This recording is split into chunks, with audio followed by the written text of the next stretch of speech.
Aujourd'hui, Bonne Journée vous présente le Quidditch. Bonjour, je suis Cédric Chilan, donc je suis le directeur sportif de Paris Frog Quidditch. Alors l'origine de ce sport, ça vient de la saga Harry Potter.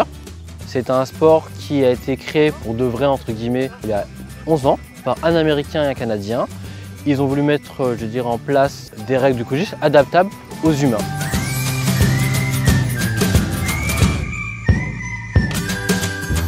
On a des gens qui sont sportifs, on a des gens qui ne sont pas sportifs, qui étaient plutôt, je dirais, réfractaires au sport. Et grâce à la saga Harry Potter et je dirais à l'univers qui est très tolérant dans notre sport, il y a des non-sportifs qui viennent intégrer des équipes et après qui deviennent sportifs. La spécificité du Quidditch, c'est qu'on a une règle qui s'appelle la mixité des genres. C'est-à-dire que sur un terrain, vous devez avoir maximum 4 personnes du même genre. Je vais m'expliquer, vous devez avoir 4 personnes qui doivent, entre guillemets, être de genre masculin. Exemple, vous ne pouvez pas avoir une 5e personne. Et ce qui est pas mal, ce qui permet, je dirais, à certaines femmes de prendre confiance en elles. Et donc ça veut dire que de plus en plus, les femmes ont une place importante dans le Quidditch et c'est quelque chose de très positif. Dans le Quidditch, on a différents rôles. Je vais expliquer d'abord le rôle du gardien. Donc le gardien, c'est la personne qui a un bandeau vert. L'objectif, c'est un peu le meneur de jeu, c'est un peu le demi-centre. Il va distribuer, je dirais, le jeu et c'est également le défenseur des anneaux. C'est la seule personne qui peut mettre la main dans les anneaux pour défendre. Après, vous avez les poursuiveurs qui sont au nombre de 3.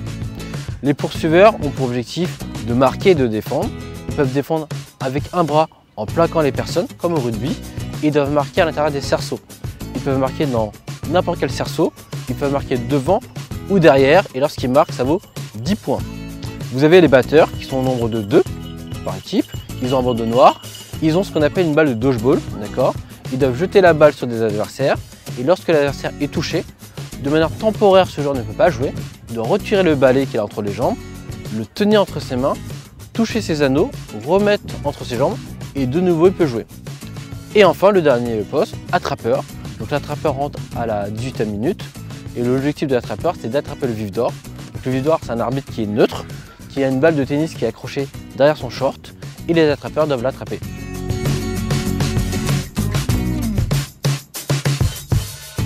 Pour faire un match de Quidditch, nous avons besoin donc forcément des anneaux et des poteaux qui sont le plus souvent en PVC, donc ça veut dire qu'on crée nos propres anneaux.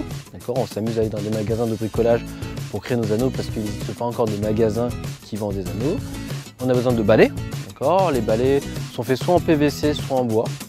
Après nous avons besoin de balles, donc il y a différentes balles. On a les cognards qui servent aux batteurs, on a le soif, donc c'est une balle de volleyball qui est légèrement dégonflée qui servent aux gardiens poursuiveurs.